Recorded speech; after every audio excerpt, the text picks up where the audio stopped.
Good and evil, they are what make us who we are, what we do, how we will live and die. But to Issei, good and evil are useless words. It's the power you have that will shape out your life. Op Issei, dangerous and ruthless to his very bones. Issei x Trihexa x Harem. Chapter 1. Issei character description. Name, Issei Hyodo. Race, human, and he will stay a human. Nickname, Eyes. Age, changes because of time skips, he will reach to the age of 17. Height, 5 feet, 12 inches. Appearance, average build with a little bit of muscle, short brown hair with red tips that have black like cracks on it. His left eye is red and his right eye will be black. His eyes also changes color, like his left eye will be black while the center is red and the right eye will be red while the center is black, and both eyes will have golden strains on them because of his personality. Occupation, he will do what he wants, likes acting evil when he gets the chance, being arrogant, being overconfident, being cocky as hell, backing up his words, crazy things, not listening to anyone but his parents, killing, fighting. He's not going to be a battle maniac. His lover, his parents, his older sister, being lazy, food, not caring, living his own life. Dislikes, people act like they're better than him, people who tries to separate others because of good and evil, being a good person because he feels like it's not in his nature, those who hurt his pride, people who attacks him for not reason or stupid reasons, goody two-shoes people. Personality, Issei is an overconfident, cocky, arrogant, but also confident, insane at time. When he starts to go insane his eyes will change in those colors. Ruthless, has a bad habits, tends to go overboard with the things he do, strong, persistent, dangerous, destructive, rude, straightforward, brash. Sacred gear, none powers. Magatsu, which is evil, disaster, catastrophe, tainted, corrupt, twisted. It basically means chaos and any other bad and negative things the world has. It works based on his personality and his imagination. Weapons, he is able to create any type, no matter what kind of weapon because of Magatsu.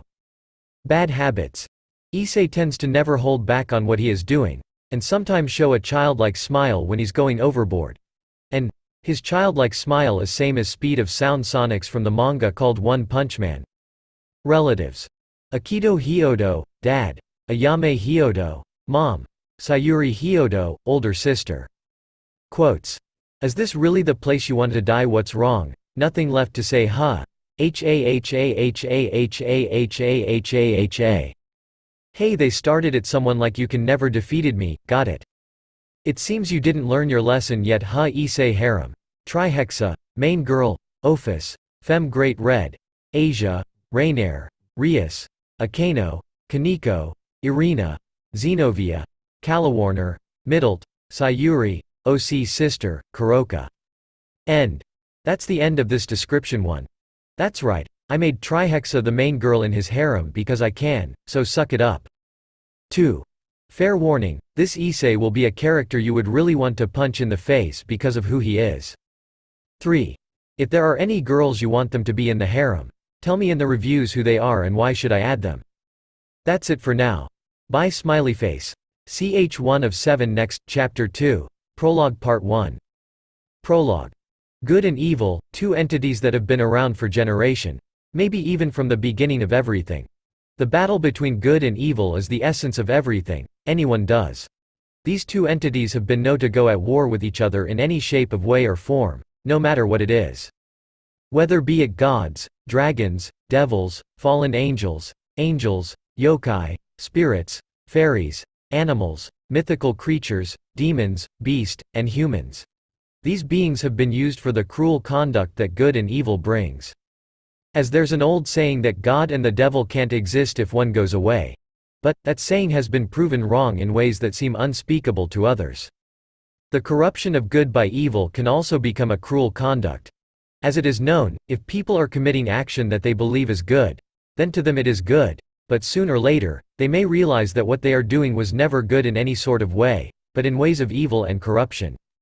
Good and evil also helps many living beings deal with their own belief, disbelief, insecurities, affiliations, and fears of the unknown. Anything that is enigmatic, people tend to probe and question its origins, purpose, and destination to seek comfort. While to others, good and evil are nothing more than a matter of opinion, and sometimes it's the opinions of the people that are right or wrong that are the only ones heard and followed. As the years keep going, good and evil battle it out every day. They either battle in their own forms or uses beings as their host to face each other. Mostly humans, for they battle it out in our hearts. The battle human beings wage between good and evil goes on into perpetuity, for they are eternal beings that lives with us. People struggle with good and evil every day. It's part of being human and having the ability to make choices.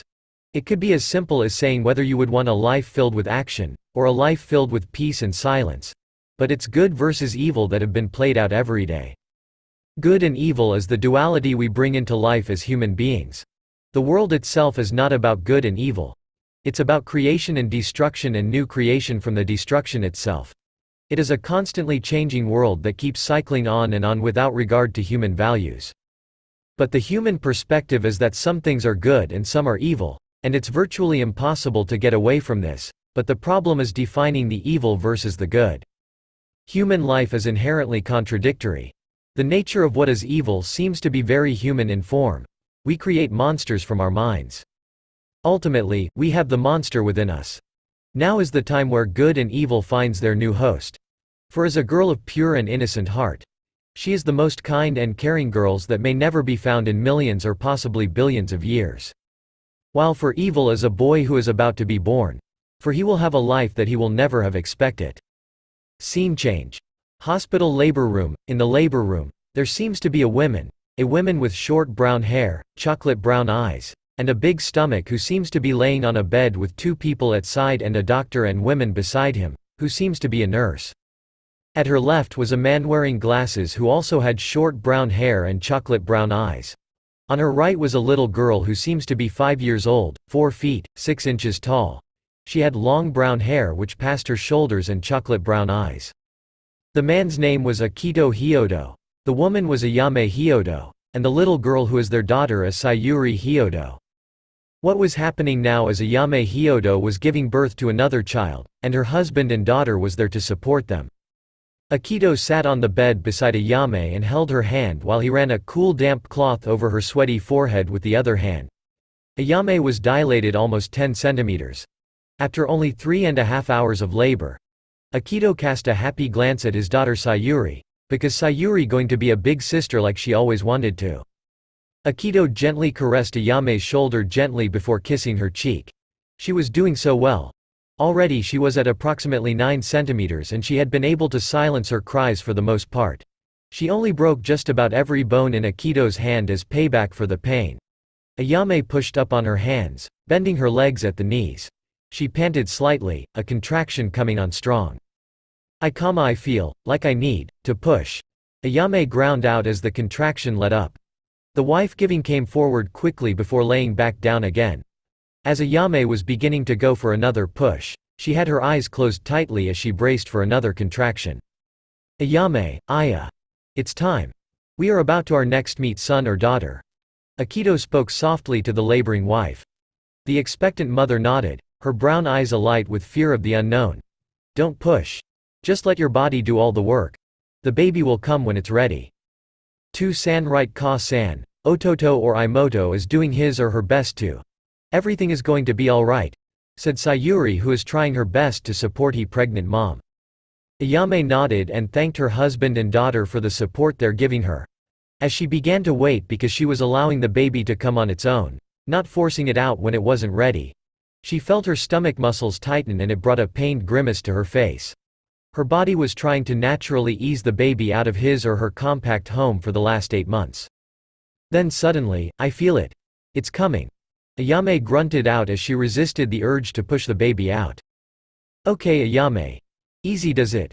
You can do it, said the black-haired doctor as he sat at the foot of Ayame's bed before forcing Ayame to open her legs to be examined. Okay, we have a breech presentation. Ayame, whatever you do, do not push. Not until I give the word. The doctor then said to the nurse, I have a breech presentation and may require oxygen for mother and baby. What is a breech? Akito had temporarily forgotten what he'd been taught during his days in college and what his family had taught him. Sayuri was looking at the doctor in wonder on what a breech is. The birth of a child made the new father to be slightly out of his mind, that combined with the fatigue of being woken up at 2 in the morning. While Sayuri was just in wonder at the moment. The baby is being delivered feet first. The male doctor peered down, checking Ayame again. Ayame, reach down here, you can feel your baby. Grabbing one of Ayame's free hands and directed it down between her legs to grip her baby's feet. Akito and Sayuri leaned over and peered down. Sure enough, the baby's feet were presenting first, instead of head first. In this situation, a premature breech birth had so many factors that could go wrong. It didn't take a rocket scientist to understand the types of. I can't do it. Ayame whimpered as a particularly strong contraction hit. She kept resisting the urge to push, and she felt her walls of determination begin to crumble as she was trying not to push the baby. Yes, you can, Ayame. Just stop and breathe. Your baby is right there, in a few moments you can push. I need you to wait until the last shoulder is through before you can push. You are almost through. Just before the shoulder could come out, completely unseen by regular eyes, a orb appeared out of a portal. The orb had a deep blood red and jet black color swirling around it, moving at an extreme dangerous pace. The orb started to circle around the labor room and soon made its way to the child that is about to be born. The orb was filled with evil energy, almost as if it was pure evil itself. That same evil orb knew it has found its newest host as it went inside the baby. The male doctor monitored the baby's progress. At last the left shoulder made it through and the doctor began urging Ayame to push. After 3 or 4 strong pushes, the baby's head slipped free of the womb. The baby is here, Ayame. Congratulations. The doctor congratulated Ayame for delivering the baby, a healthy baby without nothing to worry about. Quickly the doctor retrieved a towel and a nasal bulb to suction the baby's mouth and nose of any remaining fluid. As he briskly rubbed the newborn with the towel, trying to prompt the newborn to cry. Why isn't he crying? Akito sounded frantic at the ensuing silence. While Sayuri was wondering the same thing. The baby had yet to cry, loudly declaring their entrance to the world. It's a boy. Ayame kissed the baby softly on the top of its head. Then Ayame moved the towel around the baby's feet and flicked it, and after flicking the newborn's feet, was rewarded with an angered cry from the cold newborn. Then suddenly, an earthquake just appeared randomly. Everything was shaking, was cracking, power outages kept happening. Everyone was trying to keep their balance and Ayame was keeping a good grasp on her baby boy. After 6 minutes of shaking, the earthquake stopped and baby stopped crying. As the baby stopped crying, it looked up in wonder, with his left eye blood red and right eye jet black. Well, that was very shocking on how something like that happened, said the doctor while everyone else agreed on what he said. Now for the gender of the baby, it's a boy. My baby boy Issei is alive and well. Cooing her newborn boy as she kissed her boy on the forehead. Issei looked at her with childish wonder before laughing cutely and clapping his small baby hands. Yay, I have an ototo! Yelled Sayuri. Issei was a little startled and looked straight at her, wondering who she is. After 10 seconds at looking at each other, baby Issei started laughing and reached his stubby little arms, making a grasping motion at Sayuri.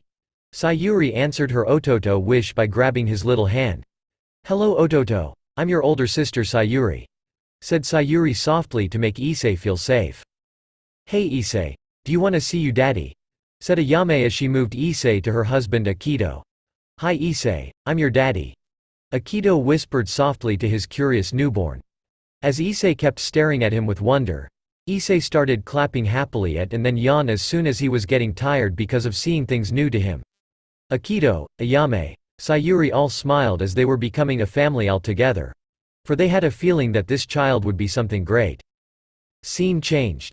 Heaven, sitting on a huge throne chair, a handsome-looking man with long blonde hair and green eyes. He has 12 golden wings coming from his back and is also wearing gold and white armor. This man was Michael, the leader of the angels, and right now he was not feeling like himself, for he felt a power of pure evil, something that he feared. As he was sitting there, an extremely beautiful woman with curly blonde hair who had a voluptuous figure. She was known as Gabriel, one of the 4 seraphs of heaven because of her 12 wings. She's also known as the most beautiful women in heaven. Michael! Yelled Gabriel as she flew to Michael with worry on her face. Yes, I know Gabriel. Said Michael as if he knew what Gabriel was going to say. Did you know where it came from? Said Gabriel in question. No, but I plan on investigating it. Don't worry. Whatever it is, I plan on keeping an eye on that evil aura, said Michael with a voice filled with seriousness. Scene change, Grigori. A tall man who appears to be in his 20s with an over-build, black hair, golden bangs and a black goatee. This man's eyes were purple and has 12 black wings out of his back. This man was Azazel, the leader of the fallen angels, and right now he was cleaning his office because of the sudden earthquake and the evil aura following the earthquake. Well, that was something I didn't expect to happen. Azazel said in wonder if that a sacred gear user had just awakened.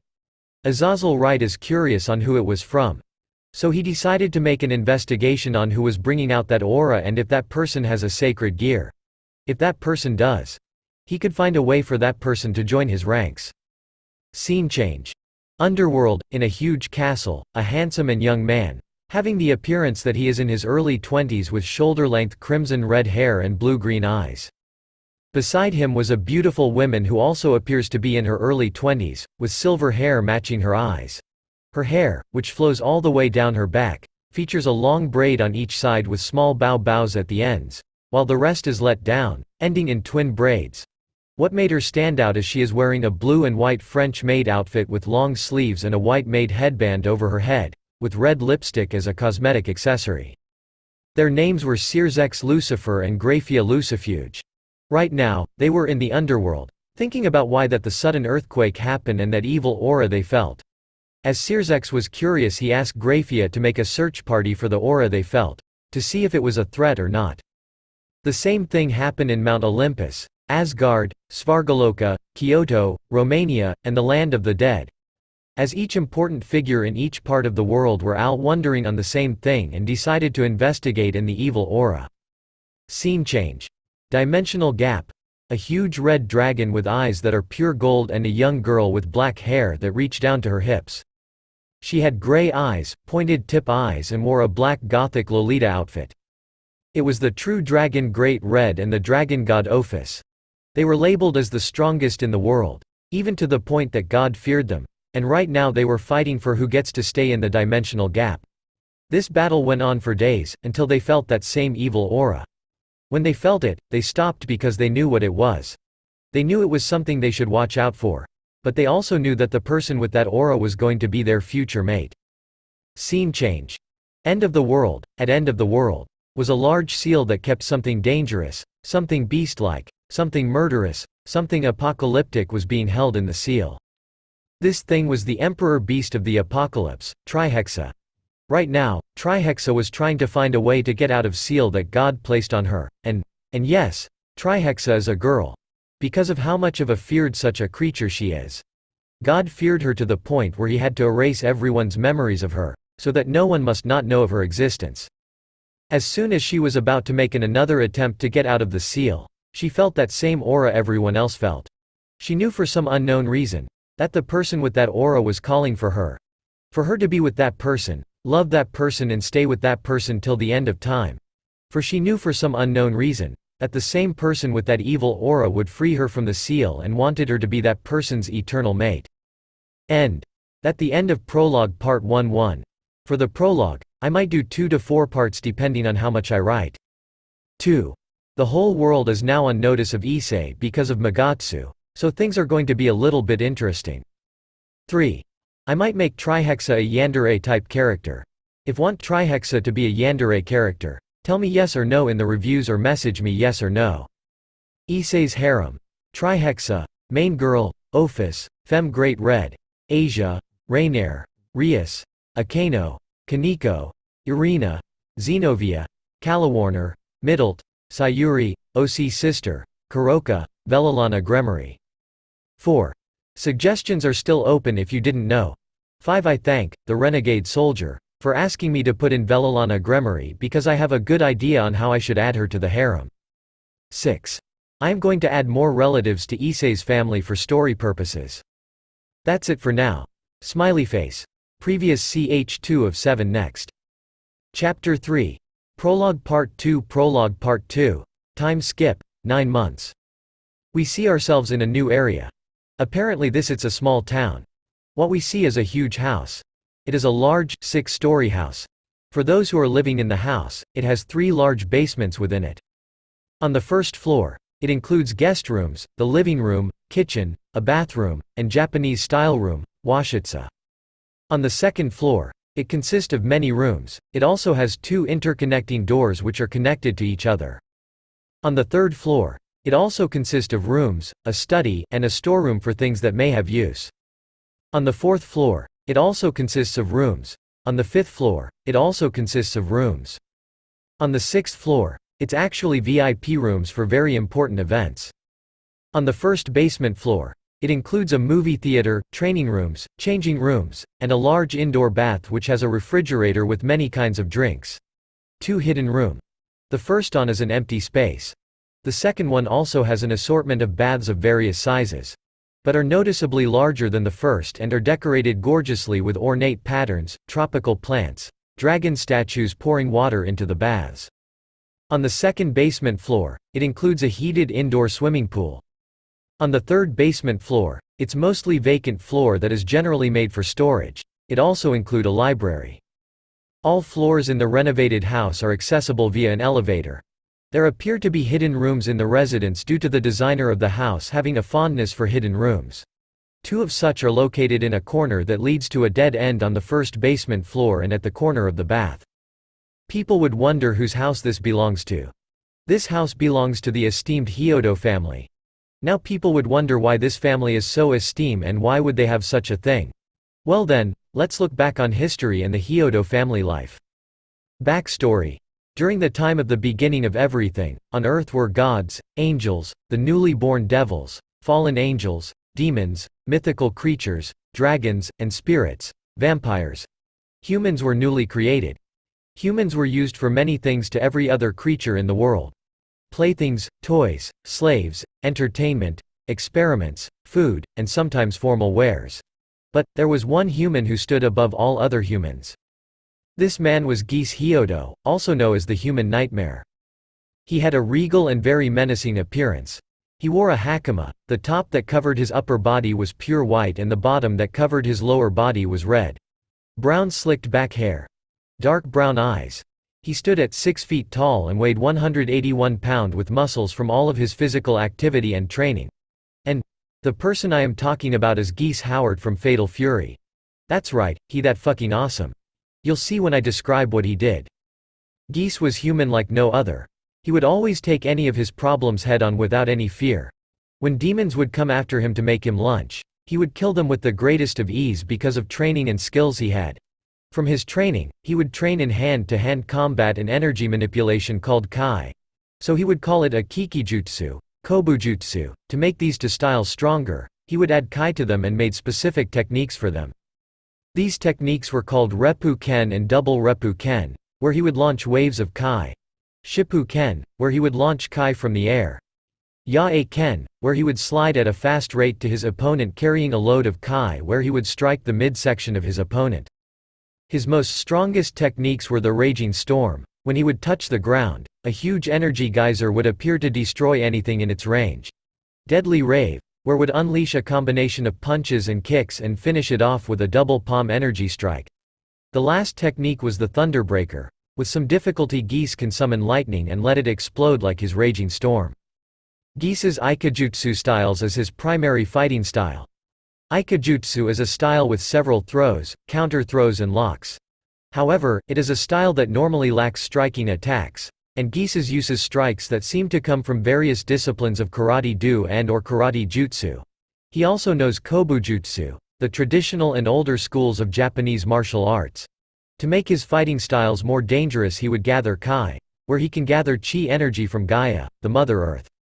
Geese was well known for his ergokinesis. He had an incredible control over energy that is gathered from Gaia. Over the time he was alive, Geese would use his powers for his own reasons. Not for good, not for evil, not for helping others, but to try something new. Geese would always do something that would catch his interest. His first interest was fighting because he would always try his moves on other supernatural beings. He aimed mostly for angels, fallen angels, devils, dragons and minor gods. But during his fighting spree, he learned that human were beings who were looked down at. When he learned that, Geese was furious. Not because he cared about humans, it's because they saw Geese as someone weak and he hated that fact. What he did was something that was considered as an act of suicide and decided to take on and defeat or kill supernatural beings. Over the many years of fighting and killing, Geese would somehow take the strength from the being he killed and use it as his own power. When he would defeat his opponents, he would always say, "See you, in your nightmares," with a voice that would scare the living shit out of people and made supernatural beings run away and laugh. When he would laugh, it would always leave a lingering echo that would freak anyone and anything out. As Geese would keep fighting and winning, his reputation grew to the point where major gods like Odin, Zeus, Indra, Shiva, Hades, Loki, Thor and even the Holy Father, God himself would finally notice him. Each had their own opinion of Odin, wondered how a man like him managed to do something like this. Zeus wanted to have a one-on-one fight with him.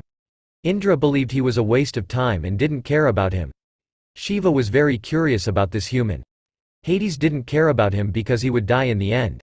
Loki didn't care in generally. Thor was also curious.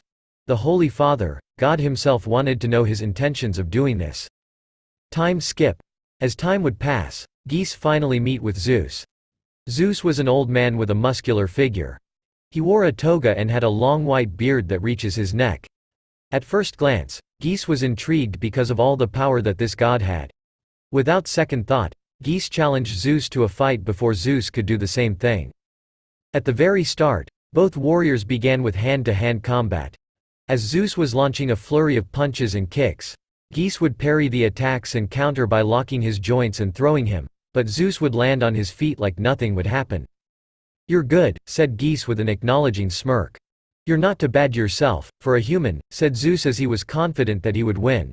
"Sorry, but I'm going to have to defeat you.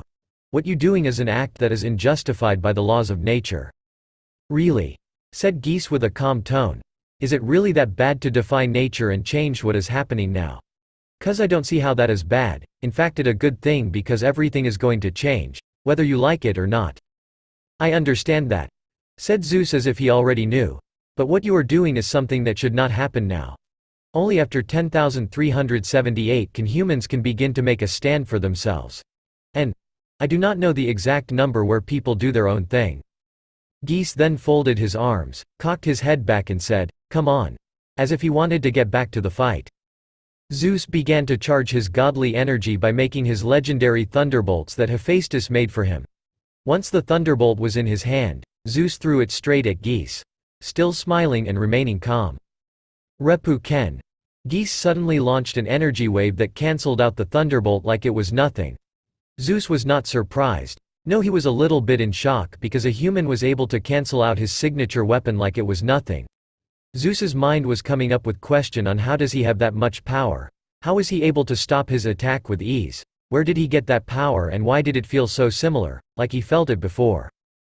Geese was standing there, laughing as if he had won like he was a king. This enraged Zeus to the point where was using his max power without any restraints because of Geese laughing at him. Zeus' whose body was glowing gold. Lightning was out of his like crazy. When the lightning struck something, it would always leave a crater. At the sight of the destruction, Geese stopped laughing, stopped smiling and began to get serious as he flared his Kai. When Zeus felt his Kai, he knew what that energy is. It's the power of Gaia. The power of a primordial was at the grasp of a human.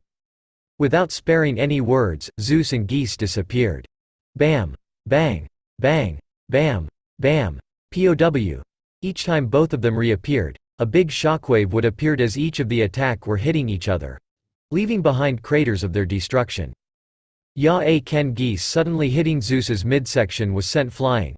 Geese saw the opportunity and disappeared, rushing to Zeus at an incredible speed. Reappearing, Geese grabbed Zeus and thrown him to the ground. Landing hard on his back, Zeus coughed out blood because of the impact. Geese grabbed Zeus again and thrown him on ground, but with a bit of thunder coming down as Geese threw Zeus. "Predictable," said Geese with fury in his voice. "You cannot escape from death." As Zeus was trying to recover from being thrown and the thunder that came down upon, Geese put both of his hands up high together. He started to charge his Kai to finish this fight. "You are able to use thunder like me, right? Well then, let me show you what really thunder is." As lightning began to surround Geese, welling up to make a huge explosive attack. Geese was getting ready to use his special techniques. As Geese was fully charged, he released all the thunder in one technique. Thunderbreaker. A huge geyser of thunder appeared as Geese released all the thunder he built up. Zeus roaring in pain as the technique him. Then a huge white flash appeared. Scene change. Everywhere else, as soon as the Thunderbreaker was released, the whole world started shaking like crazy. Human though it was an earthquake. To the supernatural, they knew it was loads of power being released.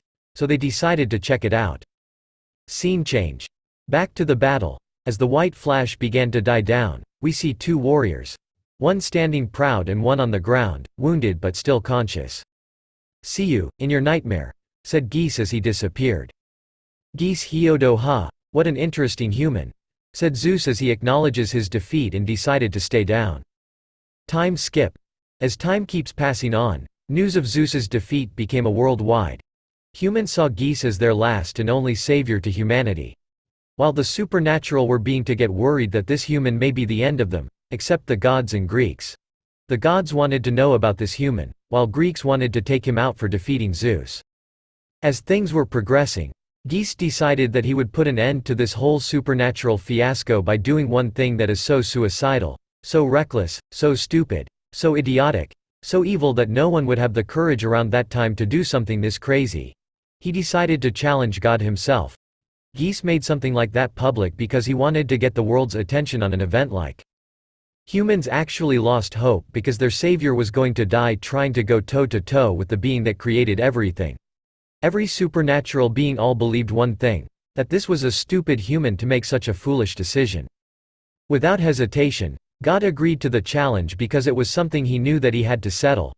God said that within a 3-year time frame, they will have their battle. Geese agreed with it without any hesitation. Time skip, 3 years. As the 3 years passed, the battle between Geese and God had began to be a worldwide event. Humans and supernatural all had their own reactions. Humans were filled with hope or filled with despair, while the supernatural all believed that Geese was going to lose. During the time frame, Geese was training to the point where even his body, spirit, and soul would break. But he managed to survive his training.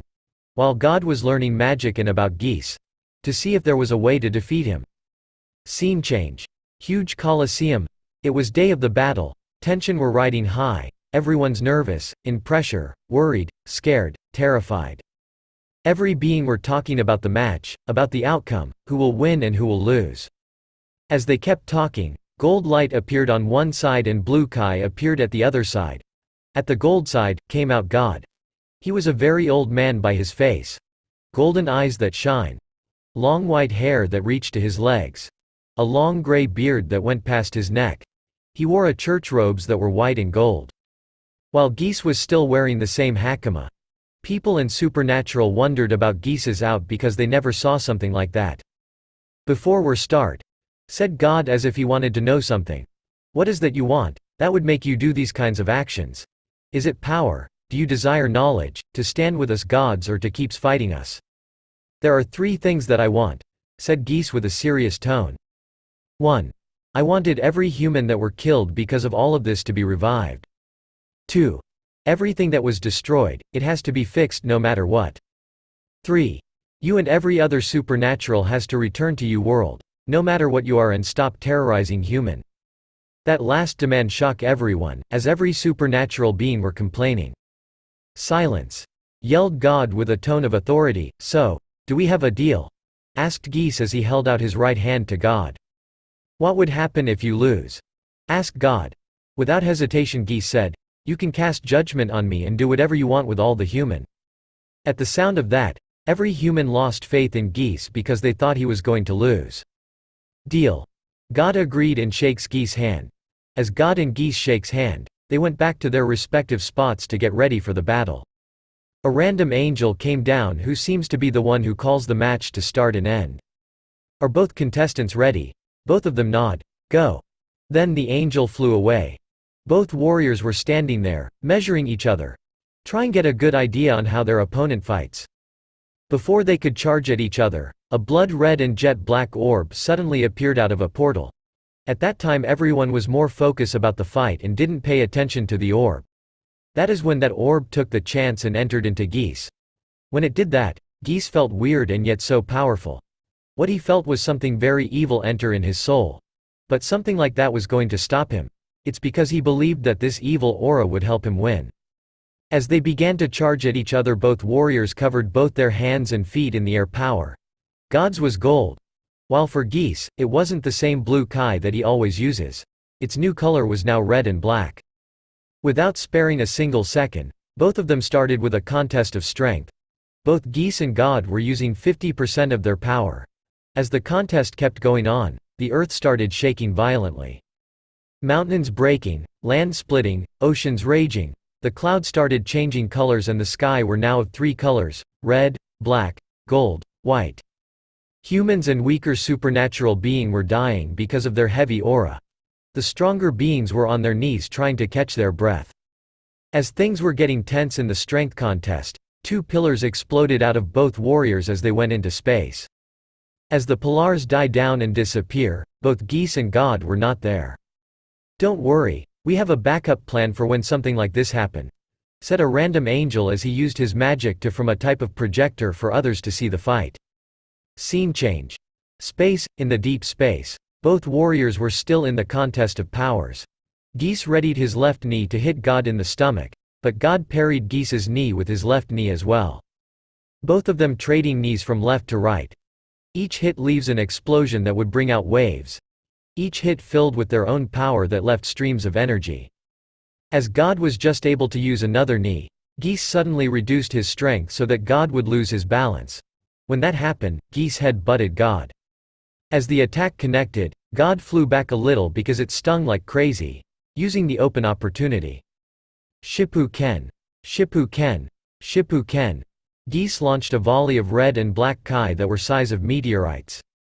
Quickly getting out of daze, God uses a holy shield that was big enough to Jupiter. Bam! Bam! Bam!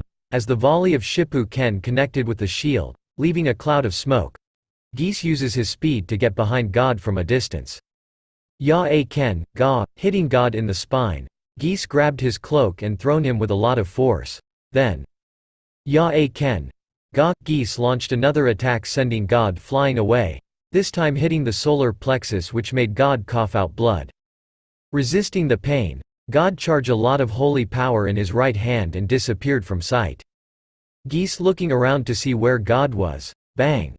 God suddenly reappear in front of Geese, hitting him in the center of heart and leaving a hole in his chest. This caused Geese to spit out massive amounts of blood. Stealing himself, Geese grabbed God's right arm and threw him away to get some distance to recover.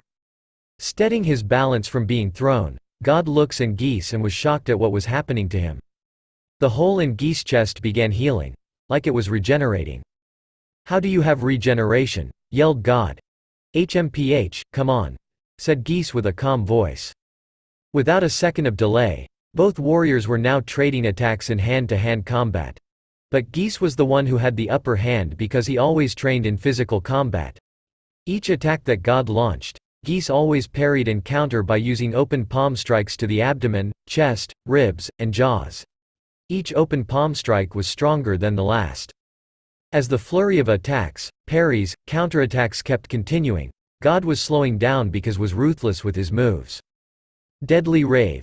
Geese suddenly unleashed a sudden flurry of punches and kicks that were as strong as a meteor impact and as fast as sound. "I can't guard or counter all of their moves," thought God as he was in trouble. Charging his red and black Kai, Geese launched a double palm strike to God's chest. The attacks sent God flying straight to earth. "I have to end this. It's now or never," thought Geese as he saw the biggest opportunity there was.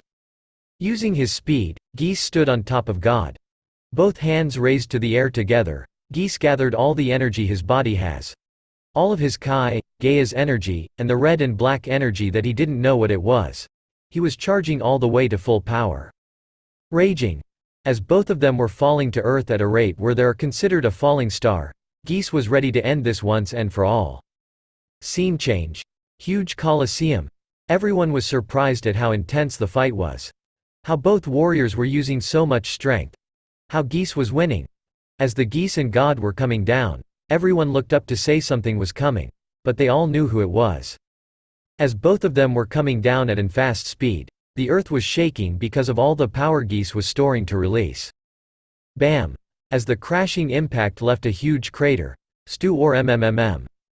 When Geese release all the energy he stored, what came out was not a geyser of energy, but an explosion of many colors. Every supernatural being put up a barrier at the same to make sure they were not caught in it. The explosive stayed up for 2 minutes until it died down. The after effect was that every being and human was still alive.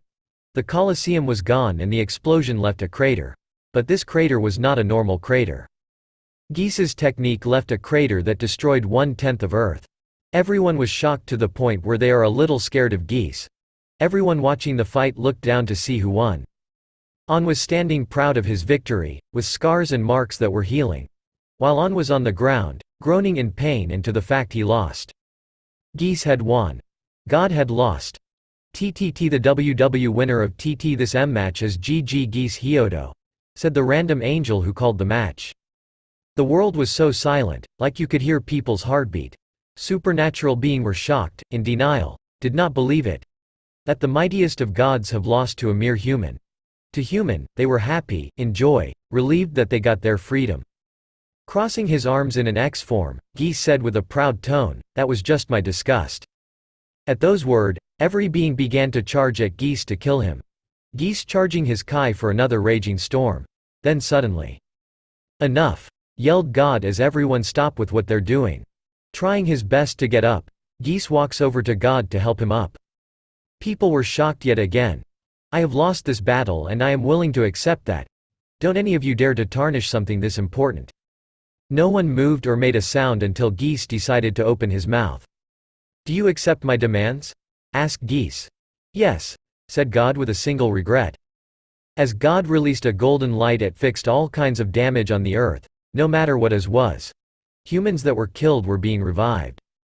"Good, now take you and kind and get out of world already," said Geese as if he was no going to take no for an answer. God sighed and nods. "Everyone, we are leaving now and I don't want to hear only CAMPLAINTS, is that strictly understood?" yelled God with a commanding voice. Every supernatural being looked at Geese with hatred except Zeus and the other major gods because they didn't have a problem for it. While Zeus looked at Geese as if he wanted a rematch. With some reluctance, every being left to their world and humans that are alive and revived were still on Earth. You could hear people say, "We're free, finally. I can live my own life. Geese is our hero. Geese. Geese. Geese. Geese. Geese." Everyone was chanting Geese's name. As Geese basked in glory, he knew that they would make him their leader. He knew that they saw him as a hero, but Geese didn't care about being a leader because he did what he feels is right. Backstory end. As time would flow, Geese became a legend to all human, warriors, fighters, heroes and people who wanted to best the best. The name Hyodo became famous because Geese's children and his descendants would do things that became well known. They would either start businesses, beating the best, winning wars, becoming political figures and officials. The Hyodos were a world-famous family. People believed that those with the name Hyodo was destined for greatness. But to the Hyodos, it was just a name. Scene change. Inside the house, we see the Hyodo family, each of them doing their own activity. Akito was training in Kai techniques to make his raging storm more powerful and to do the Thunderbreaker. Ayame was learning new spells. Ayame come from a family of magicians who specialize in all kinds of magic. Their primary magic they use is black magic and magic that is considered forbidden. While Akito and Ayame are training, Sayuri was in her room watching anime. Carrying her most favorite Ototo, Issei Hyodo. During the 9 months, Issei has grown a little and his brown hair on his head started to grow. During the time, Issei was always curious. When he would see something new, he always looked at it with childish wonder and cooed at it with question. Akito, Ayame and Sayuri saw it as something cute.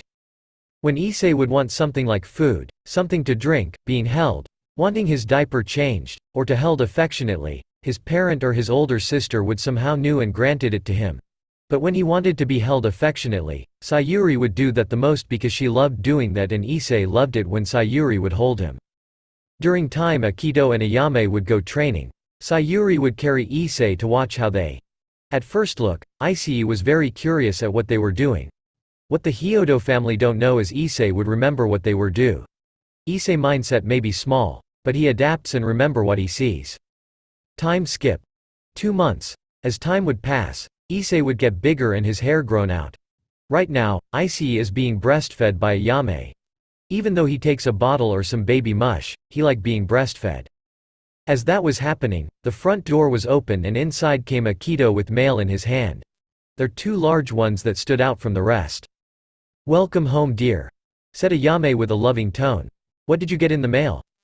"I'm about to see right now," said Akito as he opened the first big mail. He read it and widened his eyes as he read it. He puts down the letter and opened the second big mail. It also had a letter, and as he read it, his eyes widened even more. "What does it say?" said Ayame as she was looking a bit worried, while Issei, still being breastfed, looks at his dad in childish wonder. "Today, both Abel and Dad are coming over today," said Akito with a little bit worry and fear for his son. "Oh, then is that bad? I mean, it's good thing to know that your family is coming over. Who knows, Issei might like them." Issei, who stopped being breastfed, looked in wonder on what they are talking about. "It's not that, it's," interrupted by a knocking at the door. Sighing, Akito gets up to open the door. "Sayuri, can you come down here, we have very important guest," said Ayame as she called her oldest daughter. "Okay, mommy." Scene change. Front door. As Akito opened the front door, and what he saw made his spine shiver. 2 people at his front door. The first one was a man who stood at 6 feet, 1 inch. He had a messy hairstyle. His eyes are light brown. The color of his hair was brown, while the tips of his hair was light blue with pink-like cracks on it. He wore an all-black dress shirt. Over that shirt is an light black denim jackets with jet black room that looks like it was holding the jacket still. On the left side of the jacket are deep blue feathers. He wore all black long pants and shoes that had no shoestring to them. What made him stood out was that he was carrying something that was wrapped up. Another is that he had a scary look to him. Even when smiles, it's still scary. This man was Abel Hyodo, the older brother to Akito. And the person I am talking about is Abel from the game Freedom Wars. It's a good game. The man has light brown hair, loosely combed back with a few free strands. His left eye was chocolate brown and his right eye was light purple. He wears a light suit, and a dark tie patterned by a column of emblems of a skull with upright, cat-like ears. What made him stand out was his calm and collected look on his face. He always looked like he could stare into your soul. This man was Yoshikage Hyodo, Akito and Abel's dad. And the person I am talking about is Kira Yoshikage from the series JoJo Bizarre Adventure. Hello Abel, Dad," said Akito, trying not to sound nervous.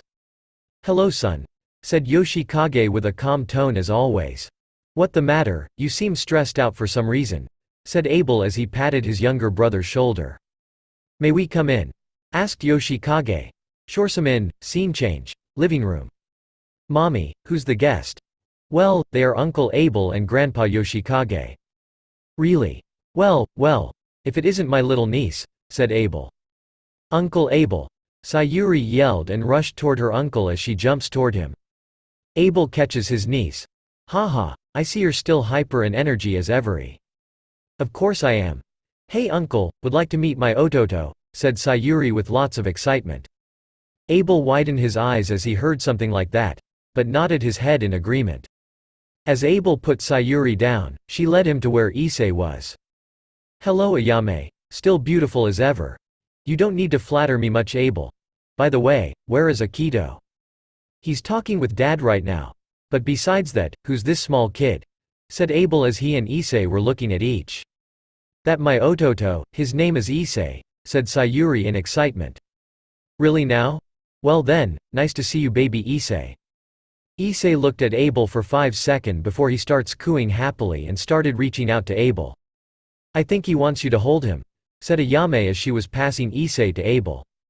Abel was now holding Issei.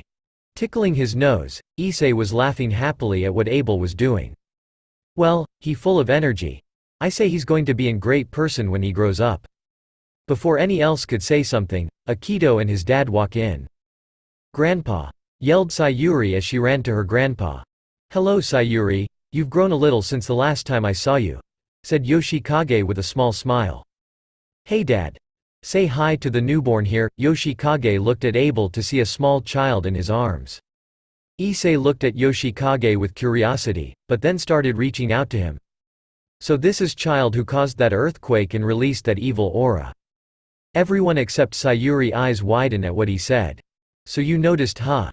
said Abel with a serious tone as he gave Issei back to Ayame. "Yeah. When I felt that evil aura, I was able to track it down and found out it was from the child. I would not be surprised if other supernatural beings felt that aura and decided to track down where the aura came from," said Yoshikage with a serious tone. "I won't let them take my son. No one will hurt my family," yelled Akito. "You know that they will try to take him or kill if they see him as threat. If he has that kind of a dangerous aura, then his power is twice as deadly." Even Red Rage was going nuts when felt that aura. It was like it was scared and wanted to be destroyed. "If Red Rage is scared, then you know it's serious," said Abel with a tone of no jokes. "They can't take Ototo, he's precious to me. No, I won't let them take my son. I want him to live a normal with me." Sayuri and Akito. Ayame starts crying. "I won't let them," said Ayame as she kept crying tears of sadness. Issei, who listening to all of this did not understand what they were saying, but he knew that everyone was sad about something, so he decided to make his move. Issei coos out loudly to get everyone's attention. Everyone in the room looks at him. Then Issei did something that no one was expecting. "Mama, Dada." Everyone was surprised. Eyes. WUV. "Mama and Dada." Eyes. Way. ITH. "Mama and Dada," said Issei with an innocent smile that would make people consider him to be an angel. Everyone couldn't say a word, until Abel said, "I see. I think Eyes wants us to cheer up, huh?" "Alright kid, I'm sorry," apologized Abel. Everyone in the living room agree with what Abel said. Now Ayame was smiling, crying tears of happiness, as each tear came off of Ayame's face, hitting Issei's nose. "Achoo!" sneezed Issei cutely. "Thank you Issei," said Ayame. "Abel, I think it's time for yous to leave," said Yoshikage. Abel nodded said as he and his dad leave. Everyone else said their goodbyes to each other. Short time skip. At night and scene change. Issei dreamscape. 2 months after Issei was born, Issei would have this same dream every night. He was in a strange place and in front of was some kind of weird thing that held back some kind of living creature. Issei would always wonder what that thing was. But after a couple night of the same dream, Issei would be laugh and reach out to the creature. Though Issei didn't know what this thing was, it or she was Trihexa. Today at night was the same dream, but something new would happen. Trihexa started to scream in what seems like a combination between an inhuman and a banshee scream. This freaked Issei out as he was crying loudly. Then suddenly, a blood-red and jet-black evil aura came out of Issei. As he kept crying, the evil aura became stronger and stronger. The seal that was holding Trihexa back started to break. Trihexa would use this one last chance to finally break out of seal. Rushing at the seal, Trihexa finally broke and roared out in happiness. At that moment, Trihexa looked down at Issei. She has now found her eternal mate and will never forget how he looks and his aura. Scene change. Earth. As Issei kept crying and releasing that evil aura, the world was in a state of apocalypse. Random violent earthquakes were happening across the worlds. Oceans raging into tsunamis. The land was breaking open as an red and black miasma appeared out of the ground and started kill the life around it. The sky started becoming red and cracked open. While in the supernatural world, they were experiencing the same thing, but it's 10 times worse. Scene change. Heaven. In the 9 gates of heaven, every angel was having a lot of difficulty trying to destroy this red and black evil aura that was in there. Lots of angels were being killed, even some of the 10-winged angels. Even the 4 seraphs were having difficulty. As the miasma would spread, it would destroy part of heaven or reduce it to nothing. Scene change. Grigori. Fallen angels were dealing with the same problems as the angels. Azazel, Shemhaza, Barakiel, and even Kokabiel were trying not to be consumed in miasma. The miasma was eating up the fallen angels' base. Scene change. Underworld. The 4 Mao and every high-class devil with a peerage were having the toughest time. Some of the high-class devils, middle-class and low-class were dropping like flies. Sirzek, who is considered to be strongest of devil and the Baals, were having hard time because every time they launched their power of destruction at the miasma, it would absorb it as if belonged to it. Scene change. Mount Olympus. In Mount Olympus, Zeus and most of the top gods were dealing with the miasma. They're trying to get rid of it as it kept consuming Mount Olympus and all of its stone buildings and statues. Scene change. Asgard, Odin and the Valkyries were using high-level magic to stop the miasma from spread. But the miasma broke through their magic and started consume the Valkyries. Scene change.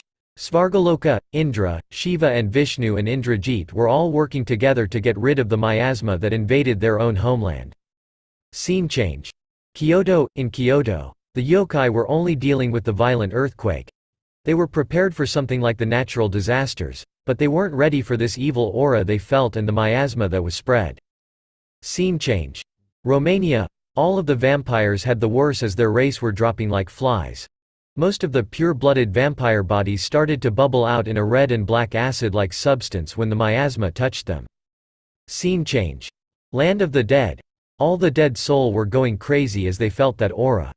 Most of them were attracted by that aura and wanted to get close to it as soon as possible. Hades and the Grim Reapers were not affected by the aura, but had to hold back all the souls that were trying to escape. Scene change.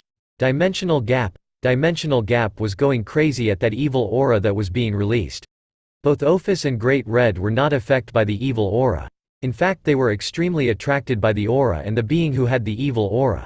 From how strong the evil aura is, Opus and Great Red pinpointed the location of who was the aura and decided that being was their mate, now and forever. Scene change. Somewhere, as Trihexa was freed from her seal and prison, she was running at a fast pace to her eternal mate was. For he mate belonged to her and her alone. Scene change. Hyodo residents. Akito and Ayame who waked up because of earthquake ran to Issei's room to try and save their baby. When they were at the door, they felt that same evil aura that they felt since the day Issei was born. Once they opened the door, a red and black evil aura burst out and sent Akito and Ayame to the wall. When they heard their baby crying very loudly, they grabbed the strength and willpower to rush into Issei's room to see if he was okay. Ayame raised a barrier to protect them from being pushed back. With all their strength, they charged straight for Issei's room. Once inside, Ayame rushed over to Issei and saw that he was crying tears of blood and shaking violently as if something scared the world out of him. Both parents tried to calm him down, but nothing was working. Then Sayuri came into the room. "To-san, Ka-san, what happened?" "We don't know yet, but we think it's because Issei is still crying and he won't calm down," yelled Ayame as she tried to calm down her crying baby. "Then give Ototo to me then, I know a way to calm him down," yelled Sayuri as she held both of her hands out to hold Issei. Without sparing a second, Ayame gave Sayuri her crying little brother. Sayuri could feel him shaking violently, so she did what Issei would love. "Ototo, it's me, your Nene. Don't worry, no one's going to hurt you. I promise to always love you and keep you safe," said Sayuri with a soft and loving voice as she held baby Issei with lots of affection. As she said that, Issei stopped crying, but was still shaking. Sayuri took this chance and kissed Issei on the lips with lots of love. As the kiss ended, all the natural disasters stopped and the Miyasama disappeared from the world. The red and black evil aura went back to Issei as he began to calm down. Everywhere in supernatural world were dealing with casualties, parts of their home being destroyed. But one thing is for certain, every supernatural now know where that evil aura came from and decided to keep a good eye on whether it is an ally or a threat. Back to Issei's room. As the aura disappeared, Issei's hair looked a bit different. As the tips of his hair were now black with red-like cracks on it. Issei clinged to Sayuri as if his life depended on. Sayuri noticed the tight grip that Issei had. For once, she felt powerless that she couldn't reach her most favorite Ototo in time to keep him safe in time. Before Akito and Ayame could say anything, Sayuri said something shocking to them. "To-san, Ka-san, please teach me everything you know," asked Sayuri in a serious voice. It was as if she would not take no for an answer. "I want to be strong so that I can protect Ototo, please." "Sayuri, are you serious about this?" asked Akito, who was also serious. "Yes. Then we will teach you everything we know," said Ayame, who seemed like she wanted to do this. "Okay, I am ready to begin anytime soon," said Sayuri, who is determined to do this. Prologue Part 2. And that's the end of Part 2, and boy, this was a crazy chapter.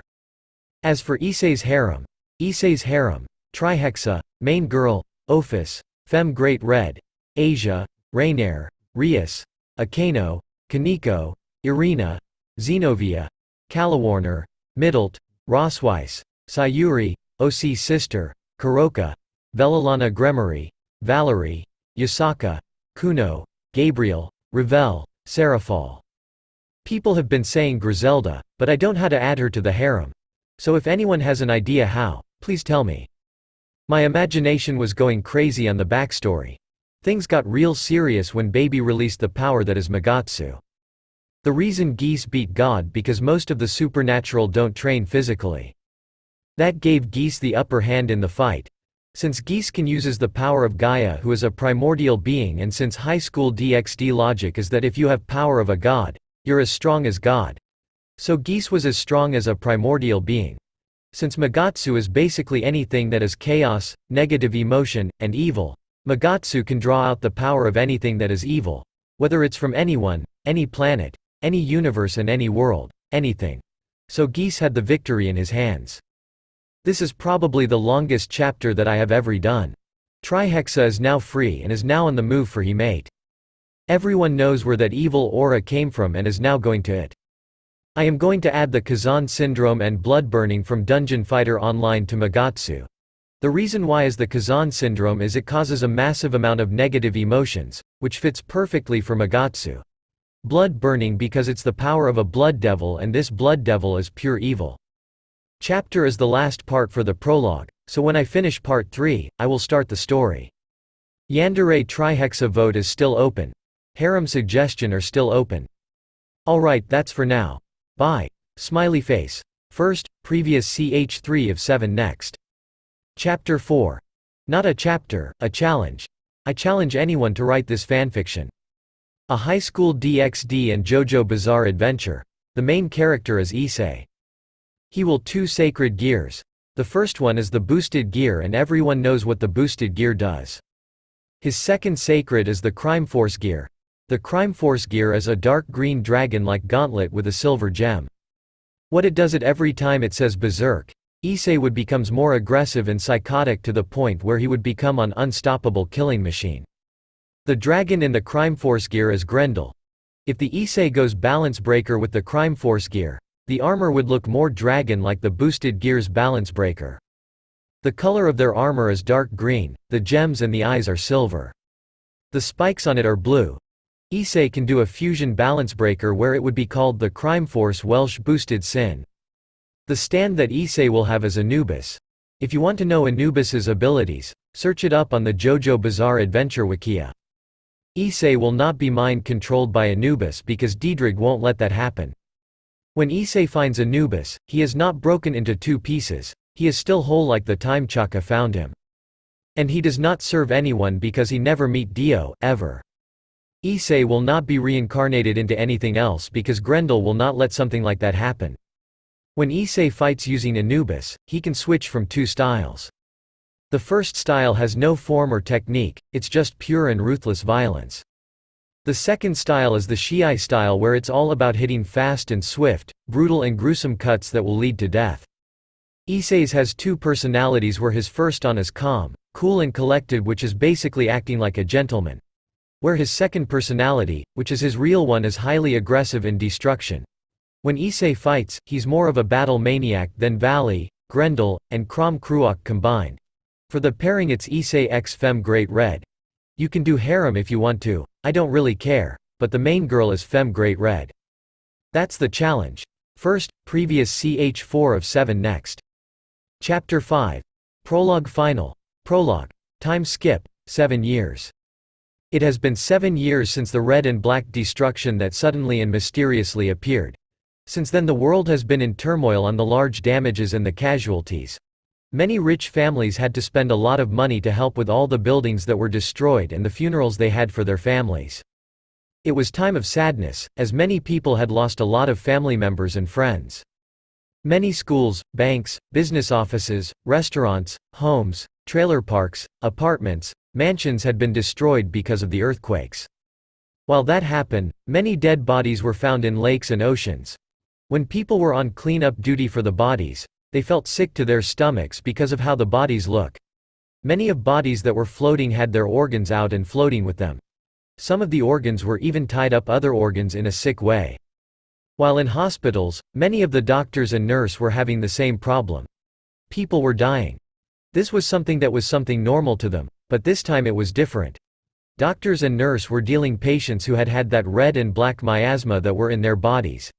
As they were treating the patients, they found out that the medicines did not work, nor did it do anything. It made things worse for the patients. What would happen was the patients would become even more sick, start coughing blood. Some would have oversized blemishes that would turn black. When it gets too big, it burst open and a black-like ooze would come out, and sometime with their organs. Some of the patients would have unknown disease that would take a long time to kill or kill them instantly. During the time of operations is when things would get sick. When operation would begin and they decide to cut the person open is where the results are not good, sometimes terrifying. When they looked inside, they would see the people organs that were either red as roses or as black as a bookcase. What also made them sick is that there were maggot inside the body. One time when a doctor accidentally cut a random organ, full-grown centipedes come out and move to a different organ. It was a sick sight to see. The world was dealing with a huge problem, but is recovering quickly in their own way. Scene change. Different world. While in the supernatural, every being were dealing with the same damages and casualties with their kind. But to them, it's more serious. The four seraphs were trying to fix God's system as it had that red and black evil aura filled into it. Their fallen angels were dealing with their sacred gear users as their sacred were either acting up, break down, or it's completely destroyed. This brought a lot of ruin their sacred gear research. The devil were dealing with crisis of their kind being killed at a fast rate because that miasma. They had to shut off connections the human world for a limited time. Odin and the Valkyries were dealing with a lot of trouble with magic because sometime it would not work or blow up in their face. Even Odin's magic would do that as well. Zeus and the other Greek gods were having trouble trying to calm down the warriors and civilians as they were saying the end of the world has come. While Indra was making plans on how to get that aura for himself to destroy Shiva. While in Kyoto, Yasaka the leader of the yokai faction were dealing with same problem as the humans and hoped to never feel the brunt of that aura, ever. While in the land of the dead, Hades and his reapers were investigating on that aura, so that he can use it to kill those bats and crows. While in Romania, things were about to be extreme. Scene change. Romania. On the streets of Romania, we see a young girl who had long crimson-haired who seemed to be 8 years old. Her eyes were a blue-green colored. She was wearing a purple coat because of how cold it was. This girl was Rias Gremory, and right now, she was in front of a dead little girl with a stake in her heart. This girl was Gaspar Teps. As Rias looked down at the dead Gaspar, she teleported with Gaspar to revive her. And Gaspar is a girl in this fanfic. While that was happening, we see Abel Hiodo. This man was the older brother to Akito Hiodo, and right now he was in a bad mood and a good mood. He was in a bad mood because he saw as that little girl was beaten down and killed. How no one had the courage to even save her. But he was in good mood because the person he was after was here and he loved doing what does best, and that was kill. Well, I knew vampires were assholes, but this is ridicules. Abel was very pissed. But then he smirked. Oh well, too bad for them is that I am not going to show any bit of mercy. Snap asterisk. As Abel snapped his finger, a big shadow was on Abel, when suddenly crash, a large like robot drops down, landing on its feet near Abel. The entire thing looked like some kind of skeleton. Its bones were red. The bones are being held together by fibers which mimics muscles. The one thing that makes it most noticeable is torso. It represented Amont's torso.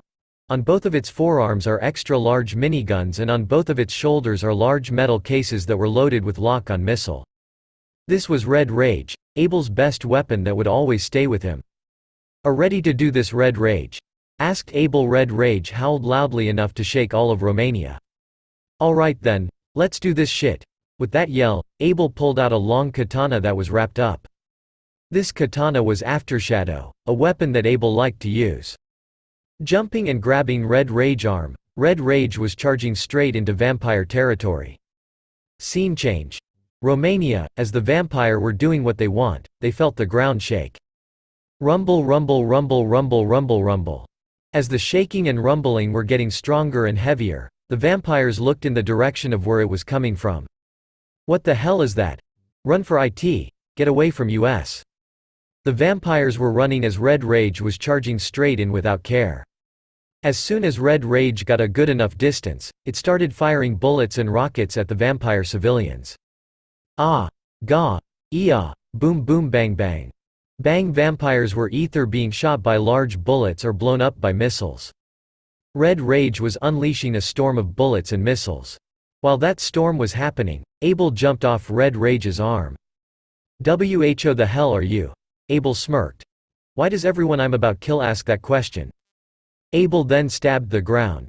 As he did that, a blue wave of energy erupted out of the ground and killed a large group of vampire that were running away. "We need help." Scene change. Tep's castle. "Lord Tepes," screamed a vampire soldier as he ran in the throne room. "What is it?" asked Lord Tepes with an annoyed tone. "We're being under attacked and the attacker is heading here." "Well, what is it that's attacking us?" "It seems to be a man who has a long sword with some kind of large red skeleton." Lord Tepes' eyes widen at what he just hear. "How far is he from here?" "He's halfway from the castle, my lord." Widening his eyes, he thought, what could be his reason for being here? "Send of best warriors and fighters to dispose of him, is that understood?" "Yes, my lord." The vampire soldier ran out to fulfill his lord's order.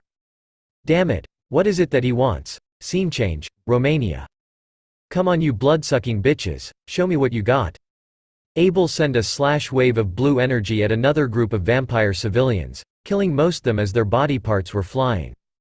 As Red Rage got close to some vampires, he crushed a couple of them with its fist. Then it grabbed another one and ripped the vampire in half. Then suddenly, there's the intruder. Abel and Red Rage looked to see that there were a group of vampires coming their way at high speed. Abel smirking. "Woo, now, looks like I might have some fun after all. By the order of Lord Tepes, you are to exterminate it." Abel looked at the vampires with bored look. "Oh really, then make interesting for me then. I have all day." Abel looked at Red Rage. "Stay out of this one, I want to have fun with this." At those words, Red Rage stood back. "Don't you dare look down on us, you human filth." That same vampire that yelled, charged at Abel with all of his speed, thinking that Abel could not see him. Then, slice, the vampire's head was cut off. Slice. Abel sliced the same vampire's body vertically in half. The group of vampires were shocked as what that human did. "Well, that was a short-lived experience," said Abel. "Kill him." All the vampires charged at Abel in full speed, attempting to kill him. Being perfectly calm, Abel stands in the same spot without a care in the world. "We got him." Surrounded by vampires, Abel's still calm. Slice. Abel sidesteps one vampire and cut him in half horizontally. Stab. Abel stabbed another vampire in the dead and pulled it straight off. Then Abel disappears and reappear behind another vampire. Slice. Abel cuts that vampire in half horizontally and vertically. "Come on, you all can't be this weak. This person, he can't be a human," thought the vampires who are showing fear. Sigh. The vampire looked at Abel, who was sighing in boredom. "Well, I might as well get this over with since this is getting boring," thought Abel. Gathering his energy to end this boring fight. Abel spins around in a circle and releases a blue wave of energy to kill the rest of the vampires. Sighing in boredom, Abel jumped on Red Rage. "Well, that was boring. All right, Red Rage, to the Tepes castle." Red Rage howled loudly and charged straight for the castle in full speed. Scene change. Tepes castle. "Lord Tepes." "What is it?" asked Lord Tepes. "Our force have been taken out, sir." Lord Tepes' eyes widen at news. "How is one man was able to do this much?" Lord Tepes yelled in fury. "Well, CRAASHH*. What was that?" CRAASHH*. The two large doors to the Tepes throne broke down. Out came Abel and Red Rage. "Kill him." Order. Lord Tepes. Abel jumped off of Red Rage. As Abel did that, Red Rage readied both its large miniguns and heat-seeking missiles. Fire. With that command, Red Rage unleashed a storm of bullets and rockets. Ah! Damn it! Yeah! No! Lord Tepes was now in fear at the carnage in his face. "What do you want with us?" Lord Tepes yelled in pure fear. Abel suddenly appeared in front of the vampire lord and put Aftershadow on his neck. Have you ever heard of someone called Valerie Tepes? Still in fear? What do you want with my daughter? It's simple, can you hand her over to me? Asked Abel in a very cocky tone. Lord Tepes was no longer in fear, but in anger. Never. Abel smirked at his answer and said, Is it because she has Sephiroth Grail? Ooh, so she does have it. How did you know that? I didn't, I just made a huge guess. And I am guessing that she is in that room to the right, huh? Abel removes Aftershadow from Lord Tepes' neck and walked towards the room. Dawn, Tuda Bam. A young girl with blonde hair and red eyes. She seemed to be 10 or 11 years old. She also carries the beauty of both vampires and humans. This girl was Valerie Tepes, the future head to Tepes family, and right now she was going to accept her final fate. Bam! She looked at the door that was kicked down and saw the man that everyone was going crazy about. So you are the Valerie girl, right? She looked at him with emotionless eyes. Are you here to kill me? She questioned him with an emotionless tone. Abel looked at him questioned and put his right index finger on his chin. Nope. I'm here to give you your freedom and a better family, said Abel with a happy tone. Her eyes widened, shining in hope, crying tears of hope. Why? She asked. No time for questions, time for bring. Red rage grabbed her and put her in its fiber torso. Mission complete. Let's get out of here. Red rage charge out of castle with Valerie and Abel. Let's just say the vampires have their own problems. Scene change. Dimensional gap. The dimensional gap was currently empty. It's because Ophis and Great Red was currently in Japan, a small town where that evil aura came from. I will find my mate, said Ophis in an emotion tone. He will be mine. No way, brat, yelled Great Red. She had the appearance of a 16 or 17-year-old. She had a beautiful face, but a tough personality. She stood at the height of 5 feet, 10 inches. She had long red hair that reached to her lower back, gold eyes that sometimes shine in the sunlight. She had a good figure with a little bit of muscle tone. She had a good D cup, close to E cup. That person will be my mate. Both Great Red and Ophis had a heated stare down, both flaring the energy which caused the world to shake.